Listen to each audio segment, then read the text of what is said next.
What is going on, guys? It is Bucky and welcome to your 10th C++ tutorial. And in this tutorial I'm going to be teaching you guys how to create a function that uses parameters. Now a parameter is quite simply additional information that function needs in order to work. So let me give you guys a quick example of this. Say you made a function to calculate the age of someone, how old they were. Well, some additional information you would need before you can calculate that is what year were they born. And once you have this information, you can calculate their age. So let's go ahead and now that we understand why a function would need additional information, let's go ahead and create a simple function to use additional information. So let's go ahead and create a function that just prints out Bucky's favorite number is blank. We might say Bucky's favorite number is 20. Bucky's favorite number is 68. Bucky's favorite number is 99. Well, since we don't know what my favorite number is yet, we're just going to go ahead and put a variable in place for that number. So since this isn't going to be making any calculations really, we can just go ahead and use void because that means return nothing. So name your function anything you want. I'm just going to name mine print crap since that's all it's going to do, print crap out on the screen. And before we just added these empty parentheses with nothing in between them, and then we coded the body right here. Well, whenever we use a parameter, you actually put that information right in your parentheses. And check this out. You know how I said we didn't know what that number is yet? And that's the additional information that we need. Well, since we don't know what it is yet, we just go ahead and we set it equal to a variable. And since this is an integer, we go ahead and set it equal to the variable int x. You can name your variable anything you want, but I'm going to name mine x because it's really simple, easy to work with. So now we can go ahead and we can add the body of this function. And all we're going to do in this function is print out on the screen Bucky's favorite number is, did I spell everything wrong? Yep, good to go.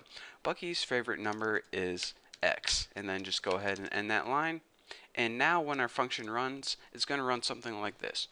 If we say that our favorite number is 20, it's going to say Bucky's favorite number is 20. If we say that our favorite number is 10, Bucky's favorite number is 10. So we can run this function a bunch of times and give it a different piece of information each time, and it's going to work. So let's go ahead and remember, in order to use a function in your main, you just go ahead and you type the function name, and then you add your parentheses and your semicolon at the end. But whenever your function needs an additional piece of information, you need to give it that information inside the parentheses. So we know from making our function that it needs one integer in order to work. So let's go ahead and inside these parentheses, give it one integer, 20. So now what it's going to do is, well, let me go ahead and run this and show it to you guys. Bucky's favorite number is 20. Alright, so what happened is this. We said, alright, C++ program, we want to use this print crap method. Well, it said, alright, in order to use this method, I'm going to need one integer. So we gave it the integer 20. So then, whenever in this function it came across the variable x, it just substituted 20 for that. So whenever you're making parameters, you first need to list what type of data and also a variable name.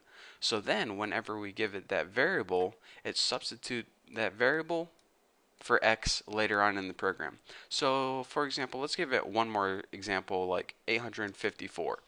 Well, now we run it and it says Bucky's favorite number is 854.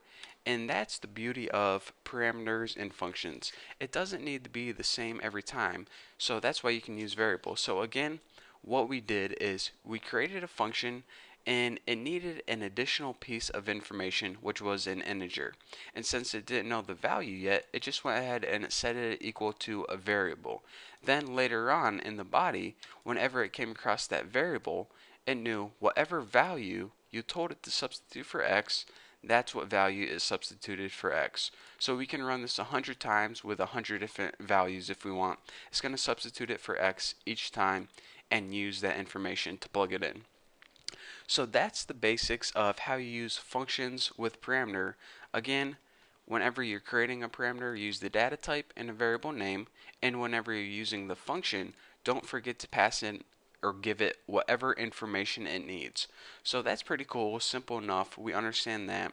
But in the next tutorial, what I'm going to be teaching you guys is how to use functions that use multiple parameters.